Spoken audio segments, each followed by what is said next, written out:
Hello, good evening, everyone. My name is Rabbi Emily Goldberg Weiner, and I'm the manager of Boston for the Shalom Hartman Institute and the director of spiritual engagement at Beth Shalom in Providence. And I'm here to wish you a happy Hanukkah as part of the Maharat 8 Days of Light initiative, but also a happy Hanukkah from one of the coldest and darkest places in the Northeast right now. And I hope this can bring you a little bit of light. I'm sitting here in Boston with my good friend and chavruta, Barley, and I was just thinking when I was passing by my neighborhood and looking at all these different public displays of Hanukkah, is like, what is the point of publicizing the miracle of Hanukkah? What is the point of Pirsumi Nisa, which is why we want to create different Hanukkah displays in our town squares, in our courtyards, in our different places of celebration? Why do we even care so much about having this big outward public display in the Reshut HaRabim, the public space?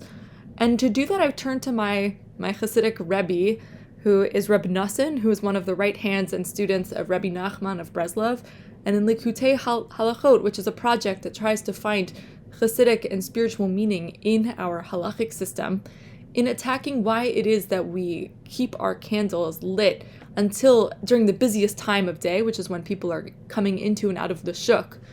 He writes, V'zehu shemadlikin ner Chanukah ad shetichle regel min hashuk. This is why we're lighting the candle of Hanukkah up until people are leaving the shuk. Hainu ha'alot kol ha'medregot ha'tachtonot shehem raglei ha'kedusha. There's different levels of holiness in the shuk. What could that even mean? Well, a shuk is a place, this marketplace is a place where mundane things happen. The exchange of goods and services, catching up with one another, bargaining, hunting for important supplies, or even for dinner that night. It's a time where a lot of mundane things are happening. So to publicize a miracle like Hanukkah during that time of the busy infrastructure and the bustle of daily life is kind of imposing a degree of Kedusha into the profane and everyday. What I find more interesting about this is defining what it is that the light is defined as. Like, what is this light of the Pirsumi Nisa? Reb Nassim in Likutei Halachot defines the light, the or that the Vayehi or that God said was good on the first day, is the light of a tzaddik. The light of a teacher, of a Rebbe of yours, is something that you would want to be in the middle of the public square on Hanukkah. Why? Because those people, those good people in your lives, they know how to navigate with their kindness, with their chesed, with their intellect, with their humility.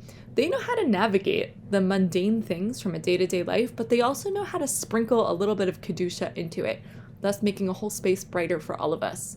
So what is it that we're shining in our public squares, the Reshut HaRabim on Hanukkah?